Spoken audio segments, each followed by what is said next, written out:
दिशा रवि, जो स्वयं को क्लाइमेट एक्टिविस्ट कहती है, 21-22 वर्ष की हैं। 21-22 में इसलिए कह रही हूँ क्योंकि कुछ रिपोर्ट्स में उन्हें 21, कुछ में 22 वर्ष का कहा गया है। उन्हें गिरफ्तार किया है दिल्ली पुलिस ने बेंगलुरु से। ग्रेटा थनबर्ग ने जो फार्मर्स प्रोटेस्ट के संबंध में टूल किट ट्वीट की थी, उसके संबंध में आरोप है कि इस टूल किट का संपादन और इसमें कुछ एडिशंस दिशा रवि ने किए थे। हालांकि इस गिरफ्तारी के बाद सोशल मीडिया पर एक अलग तरह का नैरेटिव देखने को मिल रहा है, जिस नैरेटिव में कुछ बातें रेखांकित की जा रही हैं। सबसे पहली बात तो उनकी आयु, दूसरी बात उनका एनवायरमेंटल एक्टिविस्ट होना, और तीसरी बात कि मोदी सरकार अपने विरुद्ध बोलने वाले किसी पर भी कानूनी कार्रवाई कर देती है। ऐसी बातें सोशल मीडिया पर चल रही हैं और इसी का विश्लेषण करेंगे हम आज के वीडियो में। सबसे पहले देखते हैं कि 21 वर्ष वाली बात इतनी बड़ी क्यों है। वास्तव में यह बड़ी नहीं है, क्योंकि भारत का संविधान 18 वर्ष से अधिक आयु के व्यक्ति को अधिकांश अधिकार दे देता है, और जो भारत की दंड संहिता है वह भी 18 वर्ष से अधिक आयु के हर व्यक्ति पर समान रूप से लागू होती है। ऐसे में 21 वर्ष की बात को रेखांकित करने का क्या सेंस है, यह समझ में नहीं आता। दूसरी बात जो रेखांकित की जा रही है वह यह है कि यह मात्र एक डॉक्यूमेंट था जो किसान आंदोलन का समर्थन करता था। ऐसे में इसके संबंध में किसी प्रकार की कार्रवाई क्यों की जा रही है? आप ध्यान दें कि यहाँ पर एक व्हाइट वॉश का प्रयास चल रहा है, क्योंकि जो टूल किट ट्वीट की गई थी वह मात्र एक डॉक्यूमेंट नहीं था, बल्कि एक प्रोपेगेंडा मटेरियल था जो विश्व भर में भारत की छवि खराब करने और भारत के आंतरिक मामलों में हस्तक्षेप करने के लिए लाया गया था। इस टूल किट में क्या था, इस पर मैं पहले एक वीडियो बना चुकी हूँ, आप वह देख सकते हैं आई बटन पर जाकर। और इसके अलावा समझें कि इस टूल किट में प्रोपेगेंडा कैसे था। स्टेट स्पॉन्सर्ड वायलेंस, यानी राज्य कुछ हिंसा करवा रहा है, वह भी किसानों के विरुद्ध, ऐसी बातें फैलाई गई थी।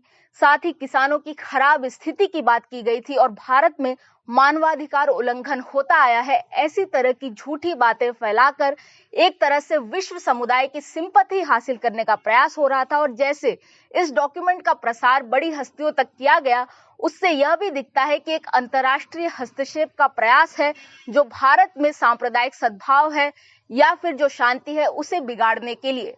ऐसे में इस टूल किट पर आवश्यक थी एक कार्रवाई, क्योंकि हम ये जानना चाहते हैं कि कौन लोग हैं जो इसके पीछे हैं, कौन लोग हैं जो भारत में हस्तक्षेप करना चाहते हैं, वह भी बाहर से। और इसलिए हो सकता है कि दिशा रवि पहली कड़ी हो इस कार्रवाई की, और अंत में तार जुड़ते जाएं, क्योंकि यह पूरा नेक्सस है और हम आगे पता चल पाए हमें कि कैसे जो खालिस्तान समर्थक पोएटिक जस्टिस फाउंडेशन है उसका संबंध इस टूल किट से है, इसे फंड कौन कर रहा है। ऐसी अनेक बातें हैं जो आम लोग जानना चाहते हैं।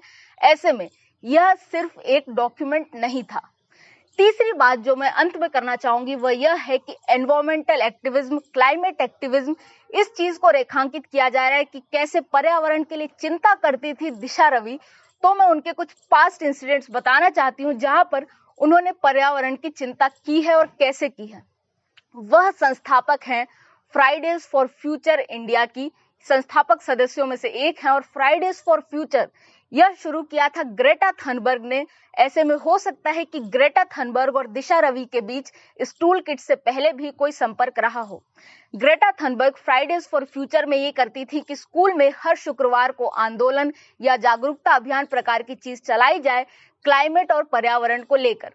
और फिर इसके बाद जब वे स्कूल से निकल गई, तब वे अनेक प्रकार से इस अभियान को जारी रख रही हैं।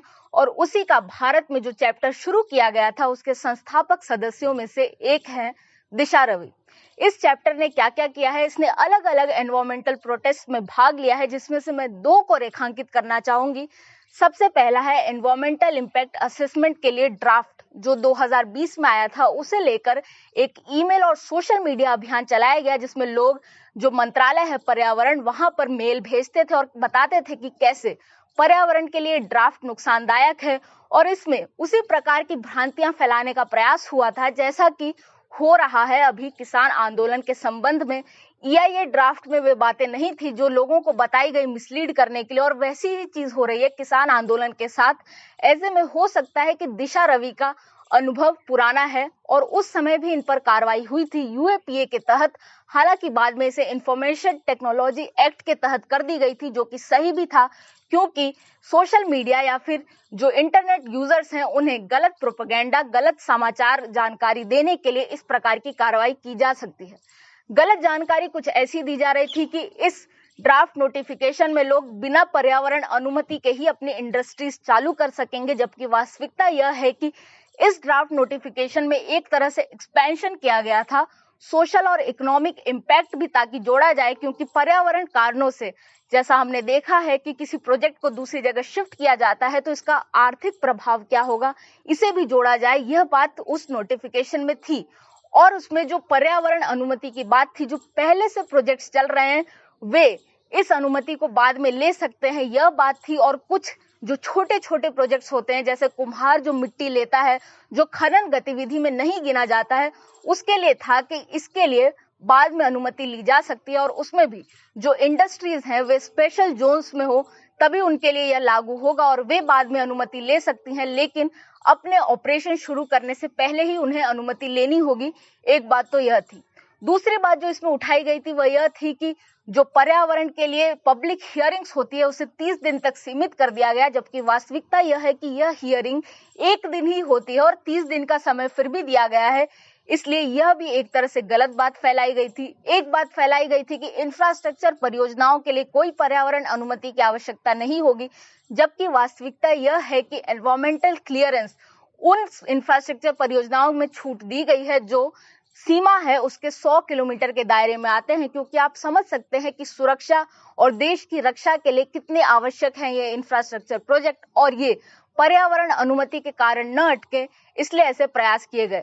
इसके अलावा इस पूरे ड्राफ्ट नोटिफिकेशन में प्रयास सिर्फ ये था कि स्ट्रीमलाइन किया जाए एनवायरमेंटल अनुमति को, ताकि ease of doing business Bharat में बढ़ाई जा सके, और कोई भी ऐसी चीज नहीं की गई जो आसानी से पर्यावरण की अनुमति दे देती हो। इसलिए यह पूरा प्रोपेगेंडा फैलाया गया था।